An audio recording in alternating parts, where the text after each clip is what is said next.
नमस्कार, बहुत स्वागत है आपका हमारे छत्तीसगढ़ के इस खास बुलेटिन में। खबरों के साथ मैं हूं रीनो। सबसे पहले बात तो रायपुर से बड़ी खबर की।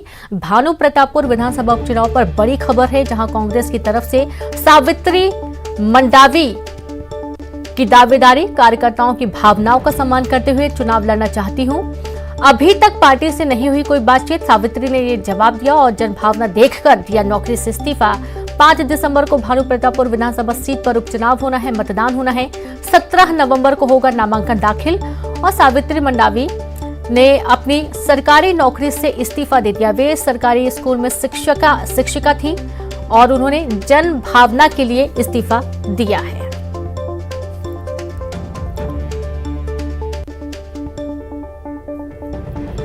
तो बड़ी खबर आपको दे रहे हैं रायपुर से।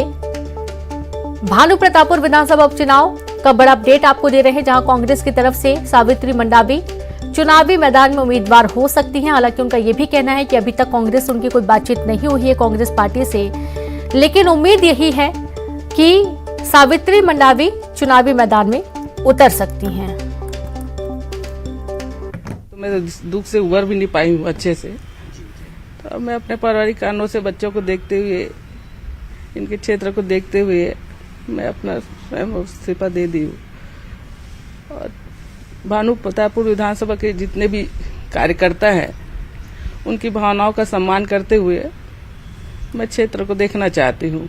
1998 से 2022 तक पूरा इनका राजनीति करते आ रहे थे, तब से मैं इनसे जुड़ी हुई हूँ। देखती थी वाकई में ये ना बिल्कुल क्षेत्र की जनता के लिए बहुत सेवा की है, खूब सेवा भी किए, साथ विकास के जितने भी कार्य थे पूरा इन्होंने पूरा किया। मतलब दिन रात इनका ना क्षेत्र में ही दौरा रहता था, अक्सर बहुत काम किया, खूब काम किए। चर्चा नहीं हुए, मैं अपने उससे स्वेच्छा से वो करी, कुछ वो ऐसा अभी चर्चा वगैरह नहीं हुआ है। मैं अपने कारणों से, अपने पारिवारिक कारणों से बच्चों को देखते हुए सोच रही हूँ कि यहाँ चुनाव इसमें राजनीति में आओ। ये एक सहानुभूति भी रहती है और स्वाभाविक दावेदारी भी रहती है परिवार की जी। तो आप आएंगे? हाँ, मैं वही बोली ना, विधानसभा जितने भी कार्यकर्ता उनकी भावनाओं का सम्मान करते हुए मैं चुनाव लड़ना चाहती हूँ।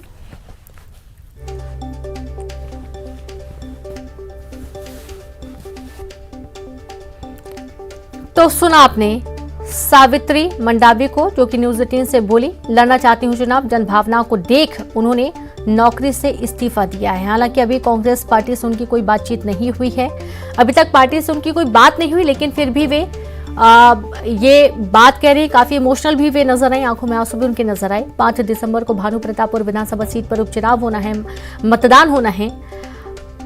अभी तक पार्टी से कोई बात भले नहीं हुई हो, लेकिन ऐसा माना जा रहा है कि कांग्रेस की तरफ से सावित्री मंडावी दावेदार हो सकती हैं। तो 17 नवंबर को नामांकन दाखिल किया जाएगा, 5 दिसंबर को मतदान होगा।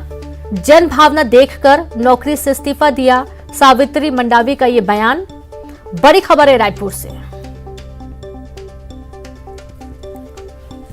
तो भानु प्रतापपुर विधानसभा उपचुनाव पर बड़ी खबर, जहां पर कांग्रेस की तरफ से सावित्री मंडावी की दावेदारी, कार्यकर्ताओं की भावनाओं का सम्मान करते हुए चुनाव लड़ना चाहती हूं। अभी तक पार्टी से नहीं हुई कोई बात, सावित्री मंडावी का यह बयान। जन भावना देखकर दिया नौकरी से इस्तीफा। जन भावना देखकर नौकरी से इस्तीफा दिया। 5 दिसंबर को भानु प्रतापपुर विधानसभा सीट पर उपचुनाव होना है, 17 नवंबर को होगा नामांकन दाखिल।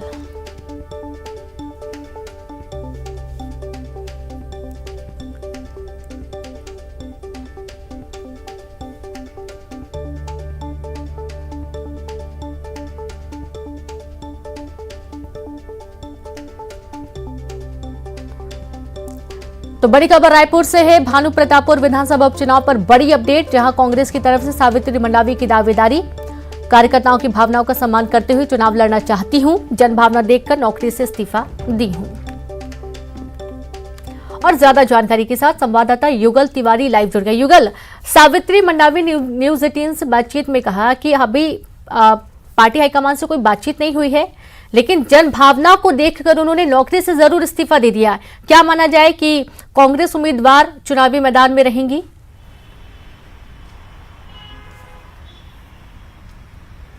देखिए, सावित्री मंडावी पेशे से शिक्षिका हैं और चूंकि मनोज मंडावी काफी सक्रिय नेता थे और कद्दावर नेता भी माने जाते हैं, तो ऐसे में वो उन्होंने जब हमसे बातचीत की तो साफ तौर पर कहा है कि आम जनता की जो भावना है उसको दृष्टिगत रखते हुए, ध्यान में रखते हुए उन्होंने इस्तीफा दे दिया है। हालांकि जो कांग्रेस पार्टी के आला नेताओं हैं उनसे किसी तरह की बात नहीं हुई है, लेकिन उन्होंने मंशा जाहिर की है क्योंकि आम जनता काफी उनसे जुड़ाव रखते थे मनोज मंडावी से और काफी लोगों से आत्मीय रिश्ता है। तो ऐसे में उनकी भावनाओं को देखते हुए उन्होंने त्याग पत्र है, इस्तीफा है, वो दे दिया है। और ये बड़ी बात उन्होंने कही है कि वो चुनाव लड़ना चाह रही हैं, एक जो जन भावना के अनुरूप वो आना चाहती है, सेवा करना चाहती है, तो एक बड़ी बात कही जा सकती है। और उन्होंने साफ तौर पर कहा कि कभी भी वो घर पर मनोज मंडावी रहते नहीं थे, लगातार क्षेत्र की जनता है उनके विकास की बातों को लेकर के सघन दौरा करते थे और लगातार वो संपर्क में रहते थे। लोग काफी उन्हें चाहते थे, काफी उन्हें मानते थे, तरजीह उनको देते थे, तो एक बड़ी बात कही जा सकती है। और उसी को देखते हुए सावित्री जो मंडावी है उन्होंने त्यागपत्र दे दिया है। देखना ही होगा कि क्या आने वाले समय में जब पार्टी उन्हें टिकट देती है या नहीं देती है, ये अलग बात है, लेकिन इस्तीफा दे दिया है। और जिस तरह से इस्तीफा देने के बाद जो भानु प्रतापपुर की जो समीकरण है वो बिल्कुल बदला हुआ सा नजर आ रहा है। और ये बात तय है कि मनोज मंडावी जैसे कद्दावर नेता की जो दुखद निधन हुआ है तो उसका फायदा कहीं न कहीं अगर सावित्री मंडावी लड़ती है चुनाव तो उसको बिल्कुल बेशक मिलेगा। जी बिल्कुल। और आप लगातार जुड़े रहे हमारे साथ। बीजेपी से संजय श्रीवास्तव जी जुड़ गए। संजय जी, किस तरीके से आप देखते हैं सावित्री मंडावी जो कि शिक्षिका थी, उन्होंने अपने पद से इस्तीफा दे दिया सरकारी नौकरी से, और अब ये माना जा रहा है कि चूंकि एक जनभावना भी जुड़ी होती है, इमोशनल भी इंसान उनसे अटैच है, कांग्रेस के उम्मीदवार हो सकती है, ऐसी आशंका व्यक्त की जा सकती है। क्या रिएक्शन आपका इस पर? देखिए, निश्चित रूप से हिंदुस्तान की राजनीति में इमोशनल कार्ड होते हैं और भावना तक चीजें होती हैं और उसका थोड़ा बहुत लाभ भी देखने को मिलता है। लेकिन अभी वर्तमान समय में छत्तीसगढ़ में चूंकि अब 4 वर्ष इस सरकार को हो गए, भूपेश बघेल की सरकार को, इमोशन से ज्यादा कहीं जो बड़ा विषय है, जो आदिवासी वर्ग को जिस तरीके से छला गया है, ठगा गया है, जिस तरीके से आरक्षण के विषय को लेकर एक सबसे बड़ा मुद्दा इस चुनाव के अंदर में ये होना है। और पूरी तैयारी के साथ में भारतीय जनता पार्टी अपने संगठन के आधार पर तो हम काम कर ही रहे हैं। भूपेश बघेल की जो नाकामी है पूरे प्रदेश में वो तो है ही, शराबबंदी की बात करें या बेरोजगारी, लेकिन सबसे बड़ा इशू जो इस चुनाव के अंदर में है वो आरक्षण का विषय है कि आरक्षण के नाम पर जो दोहरा व्यवहार ये सरकार कर रही है, जिस तरीके से इन्होंने आरक्षण के विषय को कोर्ट के अंदर में सही तरीके से नहीं रखा। जो आरक्षण 32% आरक्षण आदिवासियों को मिलता था बीजेपी की सरकार के समय, वो 20% पे आ गया है, तो लगभग 12%। इससे पूरे आदिवासी वर्ग के अंदर में सरकार के खिलाफ में एक भारी नाराजगी है और इसका सामना सरकार को करना पड़ेगा, इसका नुकसान भी उठाना पड़ेगा। क्योंकि केवल आरक्षण कोर्ट का विषय नहीं, जानबूझकर आपने सही तरीके से उन विषयों को नहीं रखा। और सबसे बड़ी बात है कि इस आदिवासी आरक्षण 32% के खिलाफ में जो कांग्रेस का नेता इसके खिलाफ में कोर्ट में गया था, उसको उपकृत करने का काम भी कांग्रेस की सरकार ने अभी किया है, अर्थात मिलीभगत का मामला है। ओबीसी आरक्षण के समय भी इन्होंने किया, जो ओबीसी आरक्षण के खिलाफ में 27% के खिलाफ में जो कांग्रेस का नेता गया था उसको भी निगम मंडल का अध्यक्ष बनाया गया। अर्थात कहीं ना कहीं मिलीभगत है और उनकी धारणा यही है कि आरक्षण आदिवासी वर्ग को नहीं मिलना चाहिए, सबसे बड़ा मुद्दा है। और इस मुद्दे के सामने सभी प्रकार के मुद्दे धराशायी हो जाएंगे। मनोज मंडावी जी नहीं है आज हम सबके बीच में, इस प्रदेश के नेता थे, उनसे पूरी सहानुभूति भारतीय जनता पार्टी को भी है। बिल्कुल, प्रदेश के नेता थे, काफी सक्रिय नेता थे और यही माना जा रहा है, यही कहा जा रहा है कि संभावित सावित्री मंडावी चुनावी मैदान में उतर सकती हैं कांग्रेस के उम्मीदवार बनके। नितिन जी भी जुड़ गए हमारे साथ, कांग्रेस से हैं नितिन जी। नितिन जी, आप अभी तक हालांकि न्यूज 18 से उन्होंने बातचीत करते हुए ये कहा है कि उनकी कोई बात नहीं हुई है पार्टी हाईकमान से, लेकिन फिर भी उन्होंने जन भागीदारी के लिए काम करने की सोची है और यही कारण है कि उन्होंने अपने पद से इस्तीफा दिया है। क्या समझा जाए कि सावित्री मंडावी कांग्रेस की तरफ से भानु प्रतापपुर विधानसभा उपचुनाव में उम्मीदवार होंगी? देखिए, टिकट चयन की प्रक्रिया जो होती है, किसको टिकट देना, कौन चुनाव लड़ेगा, ये एक पूरा प्रोसेस है हमारे यहाँ। उस प्रोसेस में जो तय होगा वो आप लोगों से बिल्कुल शेयर किया जाएगा। हमारा मुख्य उद्देश्य है कि जो हमारे नेता थे वहाँ के विधायक और विधानसभा उपाध्यक्ष थे मनोज मंडावी जी, उनके द्वारा उनके सोच जो थी या वो जो वहाँ कार्य कर रहे थे, उन कार्यों को, अधूरे कार्यों को उनके पूरा करना। साथ ही छत्तीसगढ़ में भूपेश बघेल जी की सरकार ने जो जन कल्याणकारी कार्य किए हैं, तो उन कार्यों को लेकर जनता के बीच जाएंगे और बिल्कुल निश्चित तौर पर जैसे अन्य उपचुनावों में जनता ने कांग्रेस को आशीर्वाद दिया है, बिल्कुल निश्चित तौर पर इस बार भी आशीर्वाद देगी और एक बहुत बड़े प्रचंड बहुमत से कांग्रेस का कैंडिडेट जो है भानु प्रताप सेठ से चुनाव जीतेगा। जी, चुनाव तो जीतेगा, ठीक है, लेकिन अभी सवाल ये है कि सावित्री मंडावी ने इस्तीफा जो दे दिया है, क्या कोई बातचीत हुई है? पार्टी हाईकमान क्या ऐसा कुछ विचार कर रही है?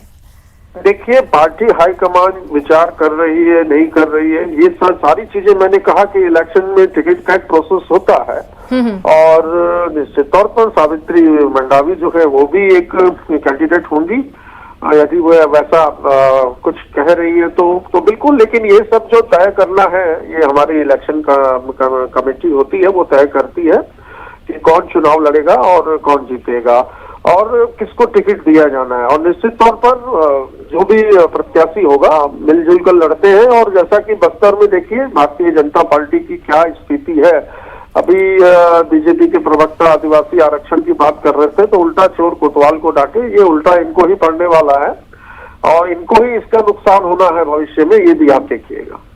अच्छा, अब संजय जी, इसका नुकसान उल्टा होगा ये कहना नितिन जी का। आरक्षण की आपने अभी बात की थी, हालांकि मुद्दा यहाँ पर सावित्री मंडावी के चुनावी मैदान में उतरने का है, लेकिन आरक्षण की बात चली गई, बस्तर की बात चली गई। नहीं, देखिए ऐसा है, आपने इमोशनल कहा कि क्या फायदा मिलेगा, तो मुद्दों की बात आई थी, तो मुझे लगता है कि मैंने स्वीकार किया ना कि कुछ हिंदुस्तान में है, इस तरह की चीजें होती हैं कि उसका निश्चित रूप से फायदा मिलता है। हालांकि अक्सर ये देखा जाता है कि इमोशनली अटैच रहते मनोज मंडावी जी काफी सक्रिय रहे हैं अपने कार्यकाल के दौरान। मैं कह रहा हूँ, लेकिन अभी जो सबसे बड़ा मुद्दा है, आप देखिए ना, लगातार आंदोलन हो रहा है। सर्व आदिवासी समाज, केवल बीजेपी नहीं बल्कि पूरा आदिवासी वर्ग नाराज है और वो आंदोलन कर रहा है। सरकार जवाब नहीं दे पा रही है, सरकार भाग रही है, मुंह छुड़ा रही है, सरकार जवाब देने की स्थिति में नहीं है और सरकार ने गलत किया है। आपने पक्ष ठीक से नहीं रखा। हमारे समय 32 प्रतिशत था डॉक्टर सिंह के समय। हमने मध्य प्रदेश बीच में नहीं बोले। देखिए, इनके साथ यही दिक्कत है कि ये जवाब एक एक करके बात छोड़ेंगे तो समझ में भी आएगा कि क्या बातचीत करें, क्या पक्ष रख रहे हैं। उनके पास तो जवाब नहीं है, ये बीच में बोल रहे हैं। कैसा कह सकते हैं हम आदिवासियों? देखिए ऐसा है 2011-12 में बिल्कुल इस विषय मुख्यमंत्री जी ने कहा भी है कि आवश्यकता पड़े तो बस संजय जी की भी बुलाया जाए। बात है कि सुन नहीं पा रहे हैं। शुक्रिया हमसे जुड़ने के लिए। एक एक करके बात करेंगे तो ज्यादा बेहतर होगा। अब चूंकि सावित्री मंडावी ने इस्तीफा तो दे ही दिया है और ऐसी संभावना व्यक्त की जा रही है कि चुनावी मैदान में भी उतरेंगी, एक इमोशनल अटैचमेंट के साथ साथ जो आदिवासी की बात की जा रही है, देखना यह भी है कि कितना काम ये फैक्टर करता है। और दोनों ही पार्टियां पूरी कोशिश में भानु प्रतापपुर विधानसभा उपचुनाव में लगी हुई हैं। सीएम के हिमाचल दौरे का तीसरा दिन आज है। सीएम भूपेश बघेल का हिमाचल में प्रचार अभियान जारी है। सीएम आज शिमला और उससे लगे क्षेत्रों में करेंगे चुनाव प्रचार। चुनावी कार्यक्रमों और बैठकों में होंगे शामिल। हिमाचल चुनाव में सीएम सीनियर ऑब्जर्वर हैं, साथ ही स्टार प्रचारक भी हैं सीएम भूपेश बघेल। और आप ये देखिए कि जहां भी इलेक्शन होते हैं वहां पर CM Bhupesh Baghel senior observer के तौर पर पहुंच रहे हैं, वहां के मुद्दे खंगाल रहे हैं और साथ ही छत्तीसगढ़ को एक विकास के मॉडल के रूप में प्रस्तुत किया जा रहा है। जो जो योजनाएं, जो जो काम छत्तीसगढ़ सरकार ने किए हैं, ऐसे ही कुछ प्रोजेक्ट्स अन्य प्रदेशों में भी लाने का दावा कांग्रेस कर रही है। सीएम भूपेश बघेल पहुंच रहे हैं, किस तरीके से फायदे हो रहे हैं वो गिना रहे हैं। सीनियर ऑब्जर्वर के तौर पर मुख्यमंत्री भूपेश बघेल का हिमाचल दौरे का आज तीसरा दिन है। रायपुर से बड़ी खबर, भाजपा महिला मोर्चा की स्कूटी रैली आज होनी है। दोपहर 3 बजे महिला मोर्चा निकालेगी स्कूटी रैली, जहां भाजपा जिला कार्यालय एकात्म परिसर से निकाली जाएगी रैली। महतारी हुंकार रैली को लेकर महिला मोर्चा निकालेगी स्कूटी रैली। स्कूटी रैली में महिला मोर्चा के पदाधिकारी समेत कार्यकर्ता शामिल होंगे। तो दोपहर 3 बजे स्कूटी रैली निकाली जानी है। भाजपा जिला कार्यालय एकात्म परिसर से ये रैली निकाली जाएगी। महतारी हुंकार रैली को लेकर महिला मोर्चा के पदाधिकारी समेत तमाम कार्यकर्ता इस स्कूटी रैली में शामिल होंगे।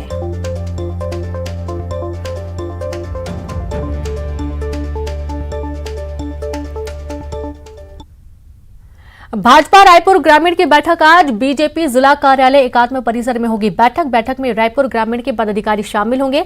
दोपहर 12 बजे बैठक का होगा आयोजन। 11 नवंबर को होने वाली महदारी हुंकार रैली को लेकर बैठक सरकार को घेरने की भाजपा रणनीति बनाएगी।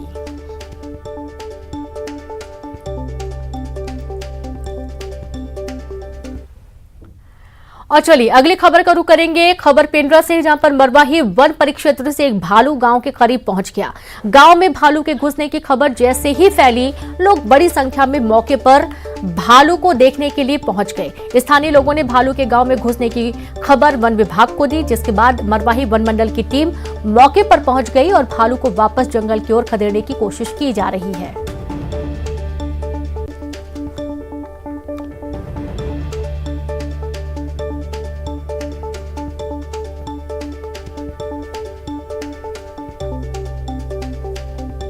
तो देखिए, मरवाही वन मंडल में भालू की दस्तक, भालू को जंगल की ओर भगाने की कोशिश जारी है।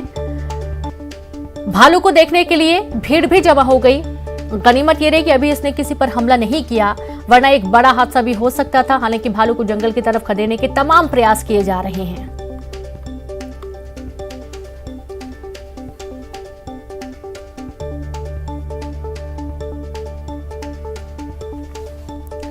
तो खबर पेंड्रा से है। भालू को जंगल की ओर भगाने की कोशिश। भालू रहवासी इलाके में आ घुसा और ग्रामीण क्षेत्र में पहुंचने की वजह से लोगों में डर का माहौल भी रहा है, क्योंकि आप ये देखिए कि जंगली जानवर है, हमला कर देगा। अब लोगों में डर का माहौल रहता है, लोगों में डर बना रहता है। और गांव के करीब भालू के पहुंचने की सूचना मिलने पर वन विभाग अब जद्दोजहद में जुटा हुआ है कि भालू को जंगल की तरफ खदेड़ा जा सके। मरवाही वन मंडल मौके पर जुटा हुआ है। तो ये देखिए, किसी बीच एक और तस्वीर भी सामने आ रही है, जब भालू को देखने के लिए आम जन भी बाहर निकलते हैं, भीड़ जमा होने लगती है और भीड़ जमा होने की वजह से भालू की जो हरकत होती है वो भी बढ़ जाती है। और जाहिर सी बात है कि कोई बड़ा घटनाक्रम होने की भी आशंका व्यक्त की जा रही है।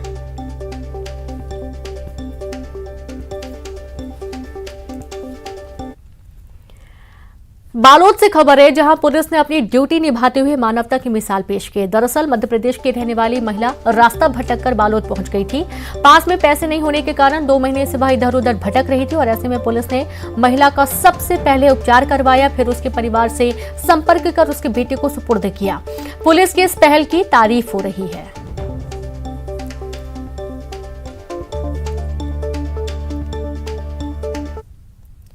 कोरबा से बड़ी खबर है। कॉप ऑफ द मंथ पुरस्कार का वितरण किया गया। कोरबा पुलिस के 8 अधिकारी को सम्मान। एसपी संतोष सिंह ने जवानों को दिया पुरस्कार। अच्छा काम करने वाले पुलिसकर्मियों को सम्मानित किया गया। लापरवाही बरतने वाले पुलिसकर्मी दंडित हो रहे हैं।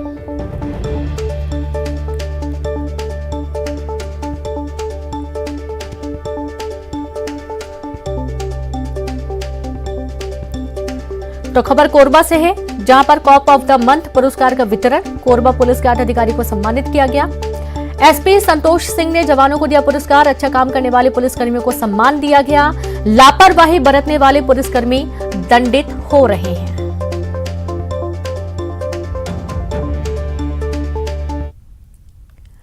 और खबर कोरबा से है। लैंको पावर प्लांट में भू विस्थापितों का हड़ताल समाप्त। हड़तालियों की नौकरी की मांग का प्रस्ताव एनसीएलटी को भेजा जाएगा। जिला प्रशासन, भू विस्थापित और लैंको प्रबंधन की त्रिपक्षीय वार्ता में बनी सहमति। 1 नवंबर से नौकरी की मांग को लेकर 12 भू विस्थापित कर रहे थे भूख हड़ताल। 2 भू विस्थापित की तबियत बिगड़ने के बाद प्रशासन जागा।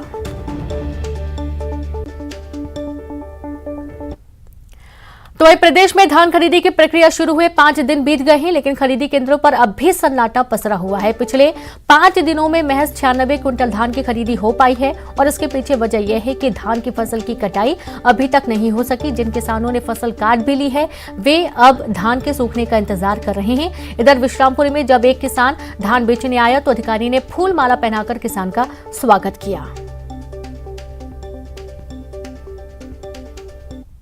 माध्यम से टोकन काटा गया था।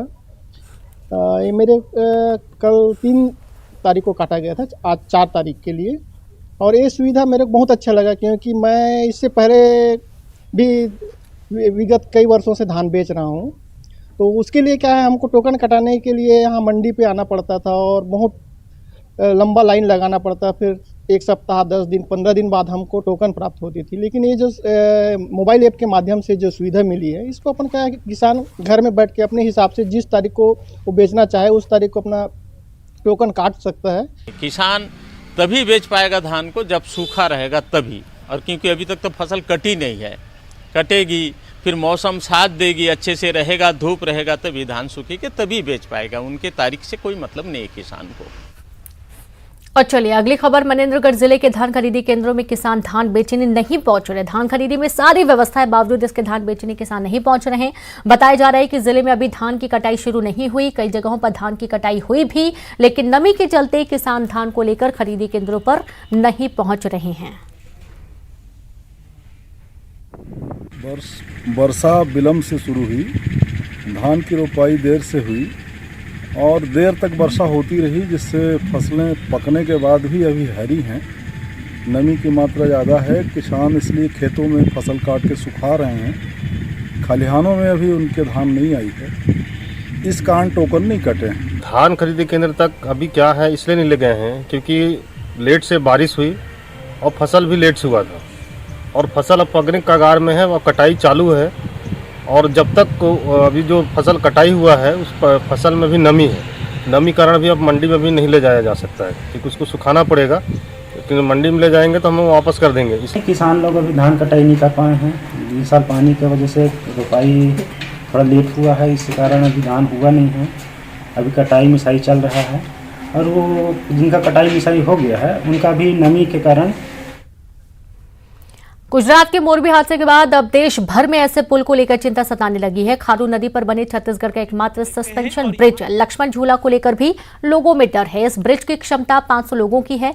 बड़ी संख्या में लोग इस ब्रिज का भी लुत्फ उठाते आते हैं, लेकिन इसका मेंटेनेंस भी अभी ठप है। इसकी वजह है मेंटेनेंस के लिए कॉन्ट्रैक्ट का खत्म हो जाना। हालांकि अधिकारियों ने कहा कि मेंटेनेंस के लिए विभाग को पत्र लिखा गया है।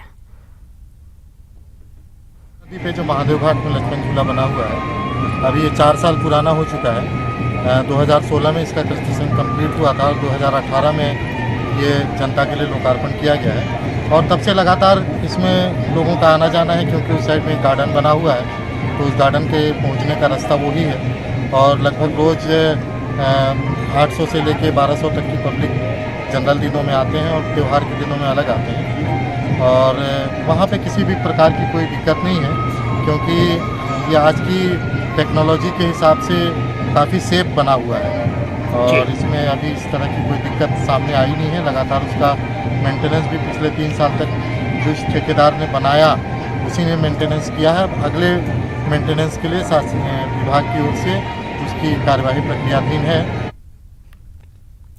तो वहीं भोपाल से बड़ी खबर, जहां प्रदेश के वन मंत्री विजय शाह अफसरों की कार्यशैली से नाराज। कूनो पालपुर में चीता छोड़े जाने पर जताई नाराजगी। मंत्री विजय शाह सीएम हाउस पहुंचे, सीएम शिवराज से भी करेंगे शिकायत। वन मंत्री विजय शाह का बयान, चीता टास्क फोर्स की सिफारिश पर चीता छोड़े गए अफसरों से चर्चा में 6 और 7 नवंबर को छोड़े जाने का था प्लान। 6 नवंबर को सीएम हाउस में बैठक के कारण 7 नवंबर को जाने का प्लान था, लेकिन चीता टास्क फोर्स ने पहले ही रिलीज कर दिए चीते। मामले पर सीएम शिवराज को देंगी जानकारी।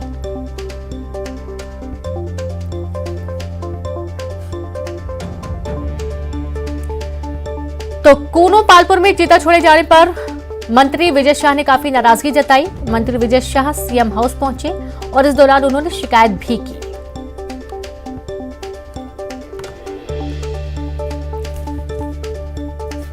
तो चर्चा से पहले ही चीतों को छोड़ने की जानकारी देंगे। उनका यह कहना है कि उनको जानकारी ही नहीं दी गई है कि चीतों को बड़े बाड़े में छोड़ा जाना है और चीतों को छोड़ दिया गया। जब उन्हें इस बात की जानकारी लगी तो उन्होंने इस बात की शिकायत मुख्यमंत्री से की है।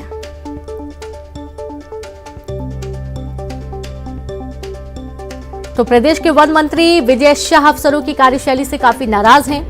कूनो पालपुर में चीता छोड़े जाने पर उन्होंने नाराजगी जताई। मंत्री विजय शाह सीएम हाउस पहुंचे, सीएम शिवराज से भी शिकायत करेंगे। वन मंत्री विजय शाह का बयान, चीता टास्क फोर्स की सिफारिश पर चीता छोड़े गए।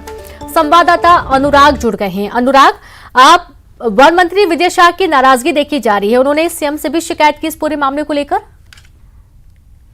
वन मंत्री विजय शाह अभी मुख्यमंत्री निवास पहुंचे हैं और उनसे हमारी जब चर्चा हुई तो उन्होंने कहा कि उनकी अफसरों के साथ बातचीत हुई थी और इस बात को लेकर सहमति बनी थी कि 6 और 7 जो नवंबर है उसमें चीतों को छोड़ा जाएगा। 6 नवंबर को मुख्यमंत्री निवास पर बैठक है, इस वजह से उन्होंने 7 में चीतों को छोड़ा जाएगा। 6 नवंबर को मुख्यमंत्री निवास पर बैठक है, इस वजह से उन्होंने 7 नवंबर को छोड़े जाने पर अपनी सहमति दी थी। लेकिन विजय शाह की सहमति के बावजूद जो चीता टास्क फोर्स की सिफारिश पर एक दिन पहले ही चीतों को बाड़ों में छोड़ दिया गया और इसी को लेकर जो है वन मंत्री विजय शाह नाराज बताए जा रहे हैं। वन मंत्री ने अपनी नाराजगी को भी जाहिर किया है। उन्होंने कहा कि मेरा 7 नवंबर को कूनो जाने का प्लान था, लेकिन उससे पहले ही अफसरों ने चीतों को बड़े बाड़े में छोड़ दिया और इस पूरे मामले की शिकायत अब वो मुख्यमंत्री शिवराज सिंह चौहान से करेंगे। तो वन मंत्री विजय शाह खासे नाराज हैं और सबसे बड़ी बात है कि अफसरों की कार्यशैली को लेकर वो नाराज बताए जा रहे हैं। एक तरफ जहां प्रधानमंत्री नरेंद्र मोदी ने ट्वीट कर इस पूरे वाकये पर खुशी जताई है, तो वहीं वन मंत्री इस पूरे मामले को लेकर अब नाराज हैं। जी बिल्कुल, बहुत शुक्रिया आपका अनुराग जानकारी के लिए। तो वन मंत्री की नाराजगी और उन्होंने सीएम से मुलाकात कर इस पूरे मामले की शिकायत भी की है। आप ये देखिए कि चीता जो है उन्हें 6 और 7 नवंबर को छोड़ा जाना था, लेकिन इसके पहले ही चीतों को छोड़ दिया गया। इसी के साथ इस बुलेटिन में इतना ही। नमस्कार।